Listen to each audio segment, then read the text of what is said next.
Welcome back, y'all, and thank you for joining me. We got a Stihl MSA-120C battery-powered chainsaw on the workbench today. It's been brought in by the customer and has to go through, fix anything that needs fixing and get it top notch. Let's jump over here now and let's just start breaking this down. First, we'll remove this battery so that we don't accidentally have any problems.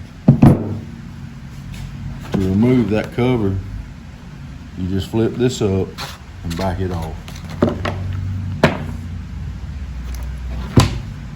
So we'll have to save this piece to put on our new bar. So to remove that sprocket, we're gonna have to remove this clip. I just take a screwdriver, put down into it, put your finger behind it where it don't just spring off. You don't wanna lose it. And give it a little twist and it should slide right out of there.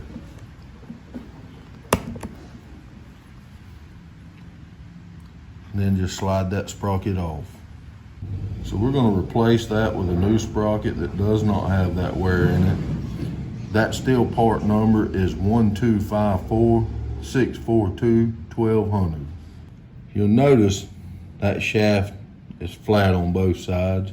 That sprocket is built the same way. You want to make sure that the flat, wide part is pointing out. Slide it on the unit, then replace your clip with the flat side of the clip facing up.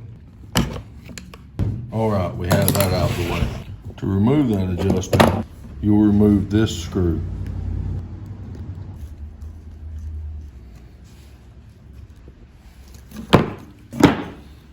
And that is our adjuster.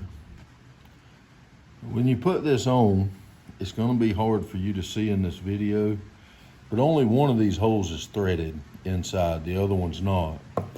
So you wanna make sure when you put it on your new bar that you have it oriented the right way. Lay your bar with the roller tip of your bar facing to your right when you hold it in your hand.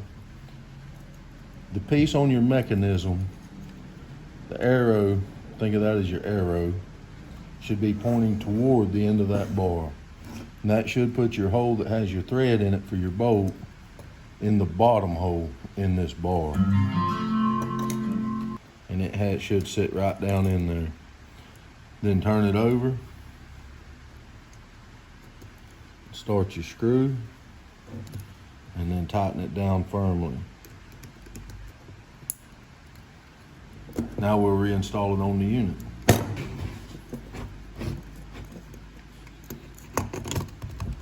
When you put it on there, turn this dial to the right as far as it'll go. This will make putting the chain easier. Pulls the bar all the way back. All right, now we just need to put our new chain on. So we have a brand new chain here we're gonna put on this unit. This chain is a 1/4 pico, 64 dry links, 0.043.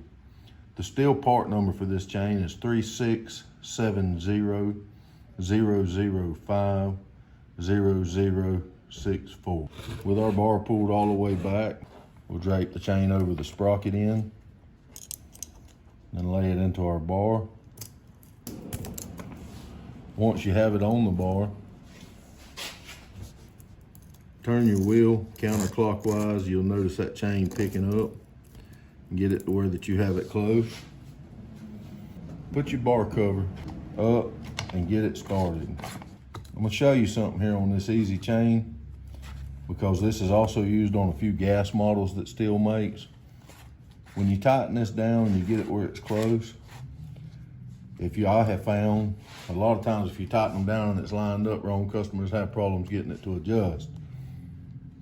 So if you'll just wiggle that back and forth a little bit while you're snugging it on down, you'll prevent that. Once you get it about where it needs to be, but this is still loose. Now if you'll watch this chain, when you rotate this knob, that'll put your tension to your chain and then finish snugging that down. Now we're gonna test this unit, make sure it's running like it should be. Snap it in for safety. Snap it in, our brake is off.